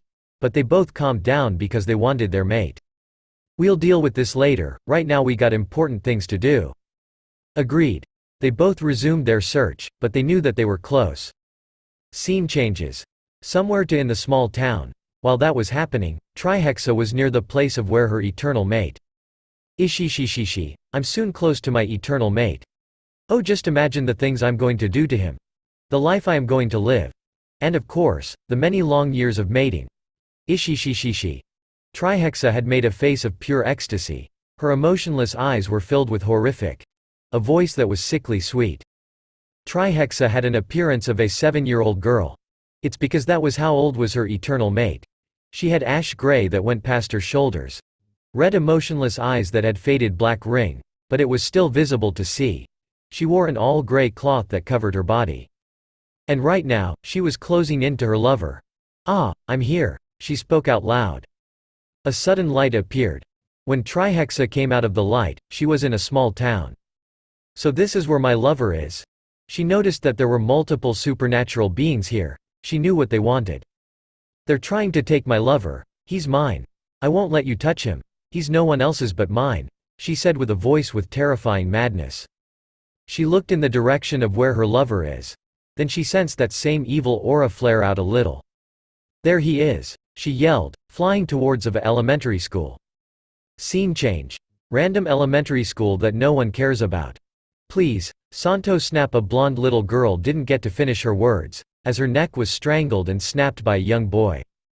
This boy was a 7-year-old boy. He had brown hair with red tips that had black like cracks.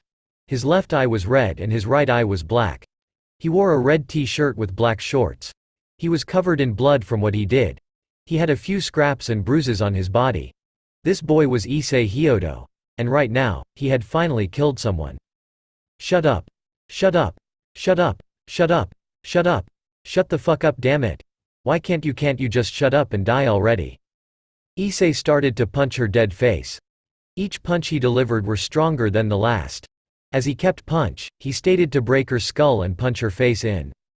You act like as if you're better than me. Don't you dare look down on me, shitty as bitch.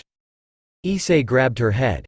With a lot of strength, Issei ripped her head off and thrown it to the pile of dead bodies. What's wrong? Nothing let to say. Ha. The bodies consists of two boys who seemed to be a year older than him.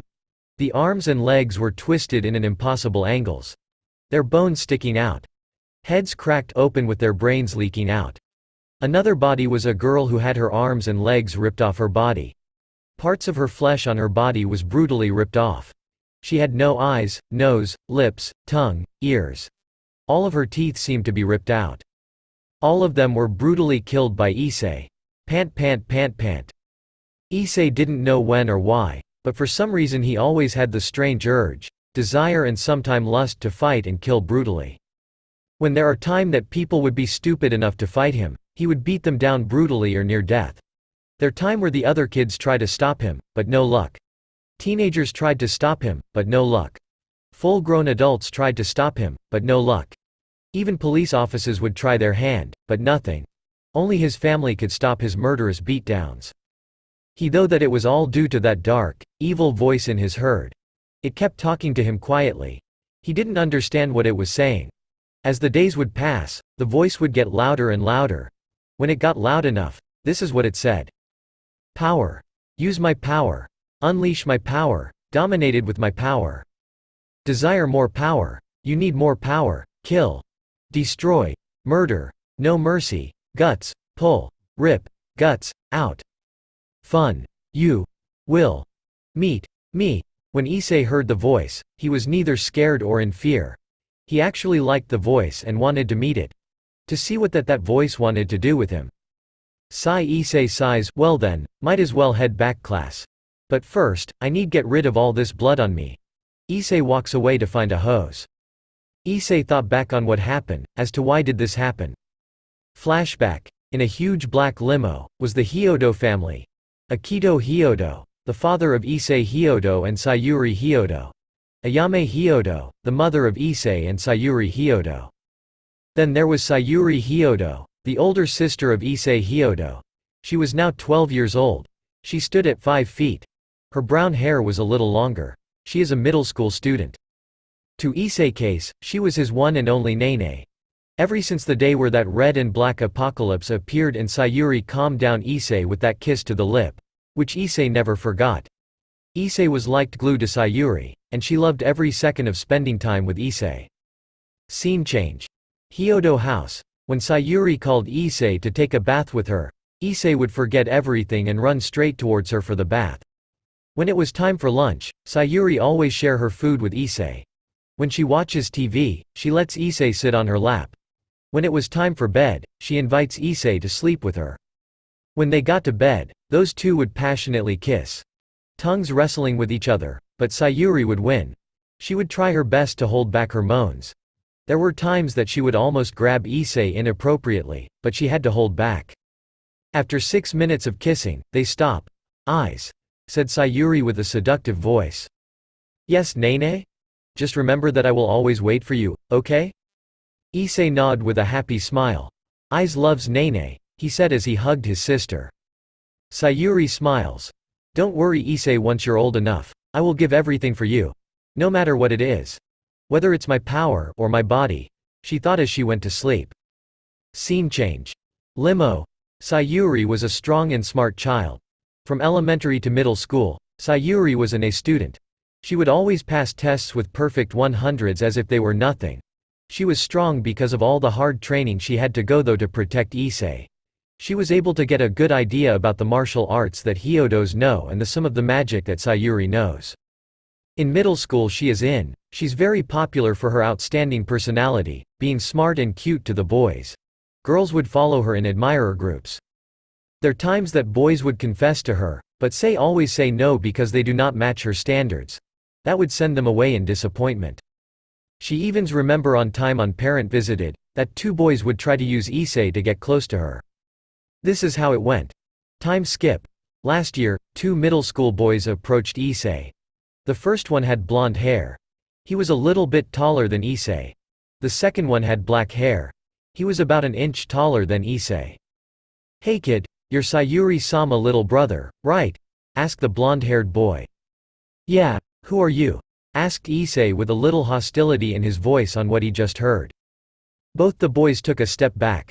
Whoa dude, calm down, we just wanted to ask you something, said the black-haired boy as he raised both of his hands in defense. Issei tilts his head. Well, what is it then? Both boys looked at each other, smiling as they have the same idea. We want to know what are Sayuri-sama standards. Issei looked at both of them like they were stupid and just walk away. Come on man. Just throw us a solid and grab. Issei grabbed the blonde boy wrist and began to squeeze tightly. Ah, let go. It freaking hurts. Issei glared at both them. His glaring boring into the souls, as if he was trying to take it. You two will not touch Nene. She belongs to me and no one else. Snap, Ga, you snapped my wrist you little shit, said the blonde boy as he was holding his wrist. Why you? Said the black-haired boy as he raised his fist to knock out Issei. Take this. Issei saw the punch coming for his head. He sidesteps the punch and grabbed his forearm. Snap. Issei twisted his forearm in an impossible angle. Ah. If you think I'm done, you got another thing coming bitch. Issei balled the black-haired boy fist. Once he did that, Issei delivers an open palm strike at the top of the fist to push out the elbow bone completely. Phewick. Issei lets go of the boy and went back to the blonde-hair kid. Issei straightened his hand like a knife and jabbed him straight in the Adam's apple. Cough cough cough cough, looking down with a sinister smile. If you want to know Nene's standards, then you have to be me if you want to reach her. And trust me when I say this, you will never reach her. If you want to know why, it's because I love her. Issei walks away from the boy who are on the ground in pain. While behind a corner, Sayuri was listening and watching it all. What her reaction was not shocked or appalled, she was further in love with Issei because of what he's done for her. Now, Sayuri could never forget all that has happened over the years she spent with Issei. She felt like she couldn't stay away from Issei, but today was another day he had to go to his elementary school again. It was something she did not like, but had to deal with it. Alright Issei. Make sure you be a good boy, okay? Said Ayame as she was fixing Issei's appearance. Make sure not to cause trouble, son. Said Akito. Okay mom. Okay dad. I'll come pick you up as soon as possible. Okay Issei. Said Sayuri with a little bit of a sad tone. I can't wait Nene. Said a happy Issei. The window to the driver's seat opened. We have arrived. Said the limo driver. The driver get out and heads to the car door where the Hyodo family is. He opens the door and Issei gets out. Don't forget about what I said, okay Issei? I won't Nene. Issei runs off with a happy expression. Scene change. Random elementary school. As the limo drives off, Issei lost his happy expression and changed it to a scowl. When he got on school grounds he heard people whispering. It's him. Don't look at him, he's dangerous. How can anyone have a kid like that? It was not just student, but also teachers that would whisper about him. Issei was scowling even more at what he heard, but he did care. During the days, Issei would always pick fights with anyone. It didn't matter whether as students and teachers. When it came to students, it was always physical. When it comes with teachers, it's always verbal. When he fought students, it was always a brutal beat-down. Not even the school's nurse could help the beaten students. While for teachers, Issei would always say personal things about the teacher that would make some of them quit their jobs. He almost made the principal quit. Sigh, well, I might as well. Issei's thoughts were interrupted by a voice. Issei looked in the direction of the voice. He saw a tomboyish-looking girl who had short light brown hair and violet-colored eyes. She was about Issei height. To Issei's perspective, she was very cute. This girl was Irina Shido, his friend. Hey Irina. Issei said with a calm voice. Are you ready for a good day today? Said a happy Irina. Yeah, said Issei with a bored tone. Mo, at least cheer up little. Whatever. Issei walks away. Fine, I'll see you at class then. Irina runs off to class. Sigh, I might as well go to class then. Before Issei could walk off to class, he saw someone that he hated a lot. She was a year older than him. She had long blonde hair. Dark pink eyes. A couple of inches taller than Issei. They wore a blue dress. She is Masaki Kasumi. She was the rich girl of the school. She was spoiled and arrogant with a rich girl attitude. She always had that 3 followers around her.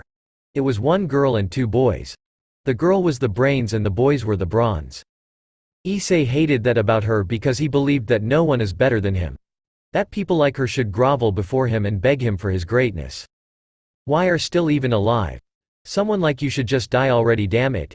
Issei thought with pure hatred, until kill, murder, destroy, slaughter. Issei didn't question the voice, but went along with what it said. Good. Use my power. Destroy them with my power. Unleash the power. Soon, you will meet me. Issei now didn't hear the voice anymore. But when he got close enough to the group, he yelled out. Hey! You stupid fucks over there. All of the looked at Issei. What do you want, loser? Bo Bam. Misaki didn't finish her question because Issei drove his fist in her face, knocking her out. What's your problem? Said the first boy. Dude, what the fuck? Said the second boy.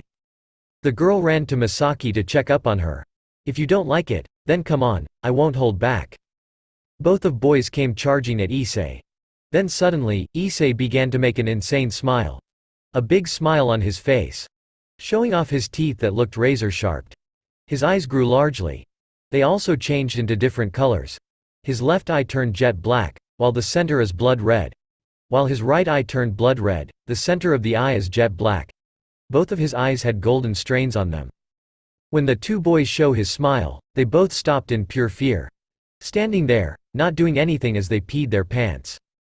Without sparing a second, Issei charged at them like a wild animal on the loose. Issei's shoulder talked that first boy in the left knee, taking it clean off. Ah! My leg, my leg! The boy was crying and screaming.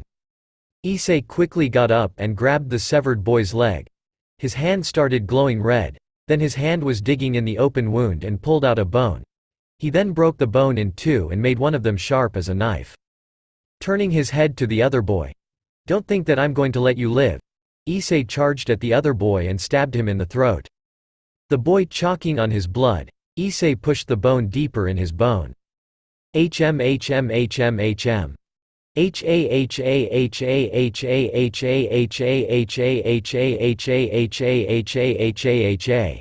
Laughing deranged and insane, Issei is enjoying the things he is doing. Issei stops laughing when he heard a voice.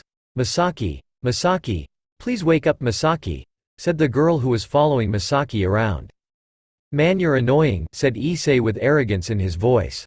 Then 4 red and black tentacles sprouted Issei's back. 2 on the left side and 2 on the right side. Hey girl, shouted Issei. Eep. The girl turned around. She had a look of fear, tears coming out of her eyes. Issei was loving the scared look on her face. Goodbye, he said with a sickly evil voice, as he sent out all 4 tentacles to grab each of the girl's arms and legs. Ah! Please forgive me. I'm sorry. I want to live, pleading the girl. Nope. Slam slam slam slam asterisk slam. Issei relatedly slammed her on the ground. After a minute, he stopped and started to pull on all her limbs. No. Please. Let me asterisk rip. All her limbs were ripped completely off. Her dying body falls straight to the ground. Issei walked over to the body of the girls. Standing over it, he looked down and spit on her body in disgust. His right hand glow a black energy, then he shoots the energy on her face, covering her entire head. After a minute, he removed his hand and her face was completely ruined. Then Issei's left hand glowed a red energy. He then launched it at the 2 boys. Once it cleared, both of their bodies were in shreds. Issei sighed to calm himself down.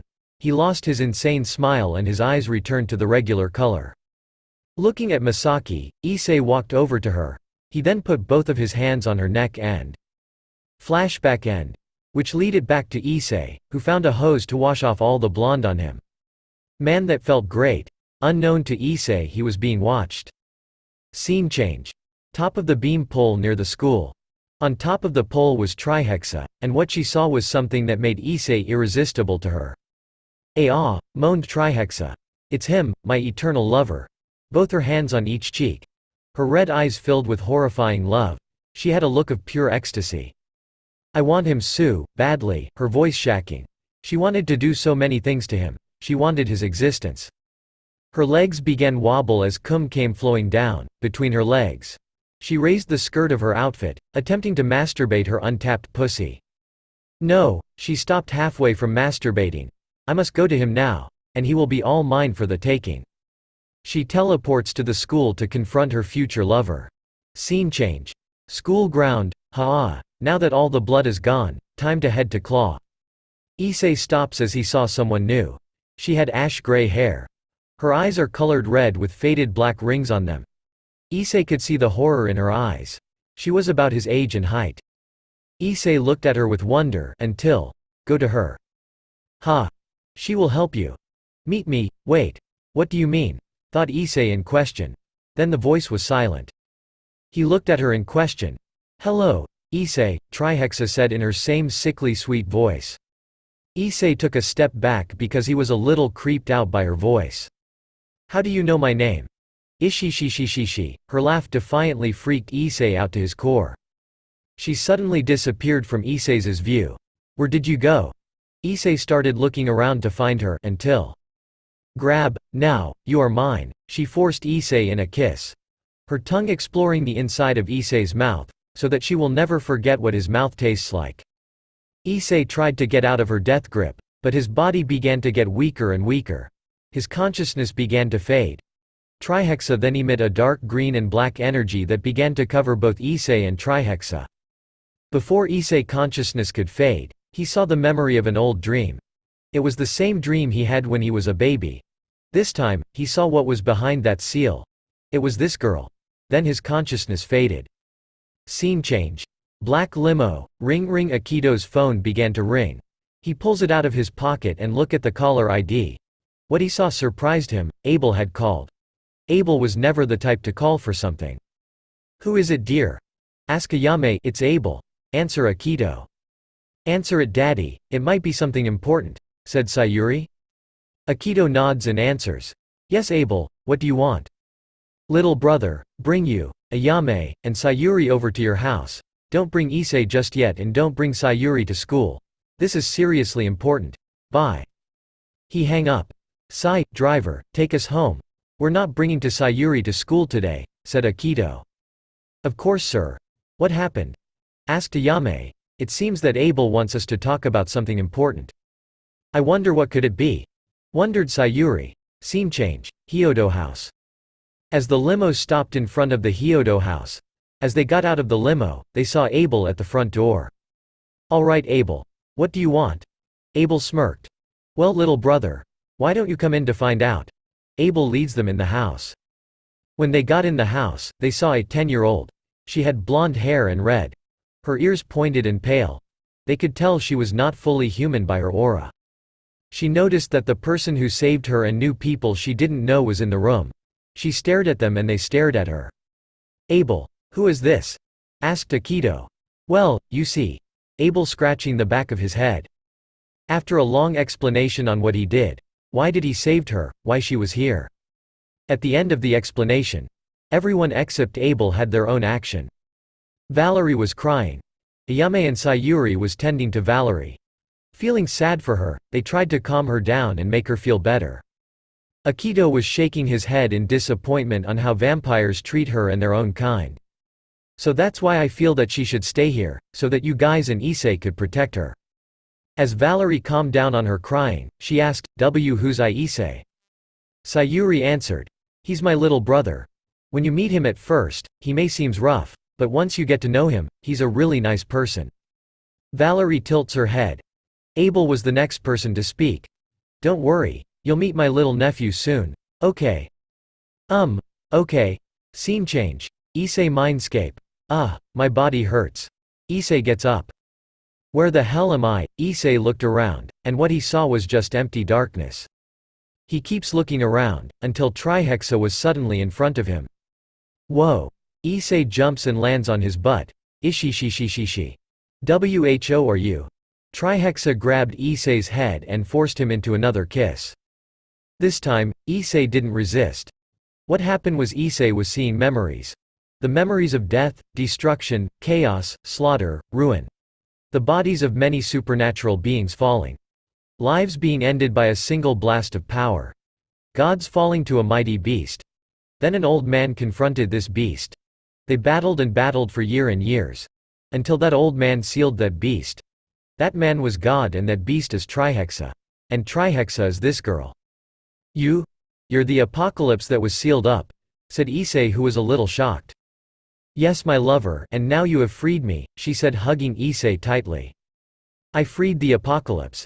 Issei said silently. I am awesome, yelled Issei happily. Issei looked around again. Until. Walk forward. To meet me, you must walk forward. Both Issei and Trihexa got up. You heard the voice, my lover, let's walk forward to meet the voice. Issei nods and started walking with Trihexa, hand in hand. As they kept walking, Issei would ask Trihexa some questions. Hey Trihexa, why did you start the apocalypse? Trihexa gives a melancholy look, and says, it's because I was bored. Issei deadpanned at that answer. Well Trihexa, I can tell one thing. Me and you will be a couple that no one will expect. Of course my lover. Then suddenly, a red and black miasma appears. It started to gather up together, and became a orb. Well, my host finally meets me. And look, he brings the being of the apocalypse. Who are you? What do you want? Tell my boy, do you deisre power? The orb asked. Issei's sweat dropped at the orb didn't answer his question, but he shrugged and answered its question.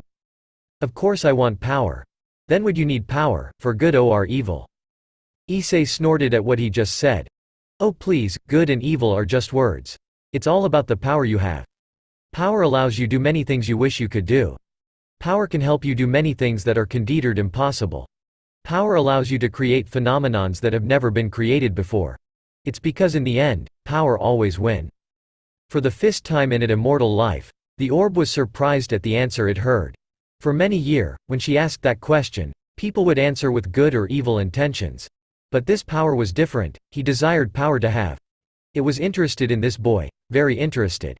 He wanted to know what this boy's future is. Very well. Your answer has interested. I will give you my power, but you must not disappoint me. Just as the orb was just about to fly inside Issei. Wait. The orb stopped. What is it? What's your name? I don't have a name. I am evil, corrupted, disaster, twisted, negative emotion, chaos. I never desired a name.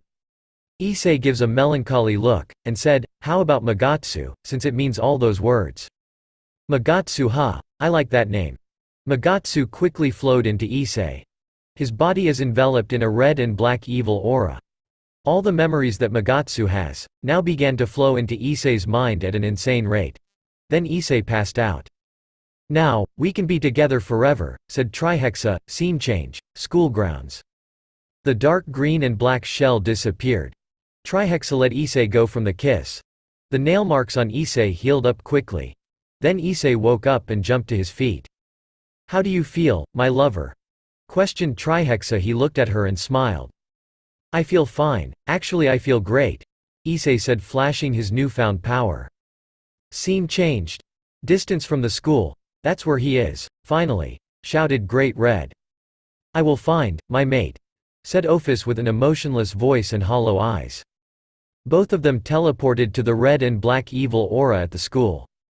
Scene change. School grounds. Trihexa turns around and saw two girls that teleported here. She knew who they are. When Issei saw Trihexa turned, he looked in the same direction as Trihexa and the little girl and the older one. Issei also knew who they were because of Magatsu's memories. Hello Great Red, Ophis, said Trihexa with a sickly angry tone. What are you doing here? Said Great Red in a threatening voice as she glared at some she remembers. Ophis however didn't really care about who this woman is. Her eyes were possessively locked on Issei. To her, Issei was the one and only person she cares about at the moment. Issei stared back at her in wonder on why she's looking at him like that. I think she wants you. Wait, you can talk to me through my mind. Of course, you are my host after all, now shut up and watch. Issei mentally sighs. It's simple, I'm here for my mate, she said, hugging. Now Ophis was angry for the first time in her life. My mate. No, he's my mate, yelled Great Red. No, he's mine and mine alone, yelled Trihexa with hatred and venom in his voice. Ophis charged a purple and black energy. Great Red charged a crimson-red energy. Trihexa charged a dark green and black energy. Just as they were about to fire, it was all absorbed by Issei. Hey, can't you girls just share me? I mean, I can handle you all, said Issei. No. The school started shaking. Okay, then let me put it like this, if you all share me, I can stay with all of you. I can convince my family that you can stay with me for as long as like. None of you will have to kill each other. We can all live a good life without a problem, right? After 5 seconds. Okay. Well, that was easier than expected, thought Issei. Well then, to my place. Issei snaps his finger. A red and black aura enveloped the four of them. Once the aura disappeared, they were not in the school anymore. Scene change. Hyodo household. As the Hyodos and Valerie were talking, a red and black aura appeared in the room. Out came Issei and 3 girls they did not know about. Issei, what are doing here, what happened, who are they? Questioned Sayuri as she was worried about her young brother. So that's Issei. Thought Valerie. Well, to answer your questions, this all happened in school, said Issei. I fought someone, I killed some people, I met Trihexa. I awakened to the hidden power I have. I met Ophis and Great Red, Trihexa, Great Red and Ophis became my wives. All that happened in 27 minutes. Everyone was surprised at the news Issei gave to them. Akito, Ayame and Sayuri were in fear of Trihexa, Great Red and Ophis. Abel had told stories about them. Even the information about Trihexa, which was hard to find to Abel. Bang, everyone looked in Abel's direction. He had a look of pure fear on his face. It shocked the Hyodo family of how Abel, the guy who shows no fear, was scared out of his mind. Issei gulped. Did you say Trihexa, Great Red, and Ophis? Asked Abel in fear. Yep. Gulp. Issei. Do you know who they are? Issei looked at Abel like he was stupid. Yes, I know who they are. Magatsu told me about them. And Magatsu is the power I have. You know, the red and black evil aura I have, and yes, I am serious about this. Abel inhaled and exhaled deeply to calm down. Okay, Issei. I guess you were going to find out sooner or later. Of course I would. Issei looked at the blonde-haired girl. Who's she? Well, you see, said Abel, scratching his head. After a huge explanation, Issei face palmed at the news and was shaking his head in disappointment. He walked over to Valerie, then he grabbed both of her hands. She was surprised. Valerie, right, I may not know much of what happened to you in your previous life, but just know that no matter what, the Hyodos consider you as family. Her eyes widened at what she heard. Why? She asked, trying to hold back her tears. It's simple, someone like you should deserve another chance at happiness. Even if you lost someone precious to you, just know we will always love and support you, we will always protect and care for you. That's why, said Issei with a happy smile. Valerie was now shedding huge tears that she could not hold back on. If you want a huge me, go ahead, I don't mind at all. She wrapped Issei in a tight huge, thank you sob, thank you so much. Issei hugged her as well, rubbing her back gently. Everyone in the room, even Trihexa, Great Red, and Ophis were surprised at the words Issei said. But deep down, they were happy at the moment. Time skip. Nighttime. At midnight, Issei suddenly woken up. He felt really heavy all of a sudden. Ophis was at his left, Great Red was at his right, Trihexa was on his chest. Issei teleported out of his bed to his door. Before he could teleport outside, something wrapped around his leg. He knew who it was. Yes, Trihexa. Where are you going? You're not going to leave me, are you? She asked with a dangerous edge to her voice. No, not that. I sensed a bunch of other beings coming this way to ruin our happiness, said Issei as if he wanted to get rid of them. Then I'm coming with you. Okay then. He shrugged his shoulder, then both Trihexa and Issei teleported outside. Scene change. Outside. When they got outside, Issei and Trihexa looked up to being from angels to reapers. Trihexa was just about to obliterate them, until Issei stopped her and said that he will deal with this. Issei's right arm exploded. Then his blood formed a dragon head. The head was large and grotesque. It had many horns coming out at the back of its head and a horn on its nose. Its teeth were huge and razor-sharp. The dragon head enlarged itself and consumed all the supernatural beings that were coming to his house. It kept chewing on the supernatural beings. Gulp, it swallowed all of them in gulp. Then the head changed back into Issei's right arm. Well, let's us go back to bed. Before Issei and Trihexa teleport to Iz's room, Trihexa stopped to tell him something. My lover, there's something I need to tell you. What? If you ever want to see me in my true form, you have to utter 15 sentences. Issei looked at her in question. What are they? Simple, it's. Prologue final. End. That's the end of this prologue in general. As for Issei's harem, Trihexa, main girl, Ophis, Femme Great Red, Asia, Rainier, Rias, Akano, Kaneko, Irina, Zenobia, Calawarner, Middelt, Rossweiss, Sayuri, OC Sister, Kuroka, Velalana Gremory, Valerie, Yasaka, Kuno, Gabriel, Ravel, Serafal, Sona, Tsubaki, Femme Gasper, Femme Kiba, Femme Valley, Seekvera, Femme Diedrig, Femme Albion. The Yandere Trihexa vote is closed. And there will be a Yandere Trihexa. Harem suggestion are still open. Even as a child, Issei is still dangerous. Finally, Issei and Trihexa is finally together, for the first time in history. The Issei X Trihexa can begin. The next chapter is when I finally begin with the story of Kuo Academy and all the other stuff you know in the high school DxD universe. First, previous ch5 of 7 next.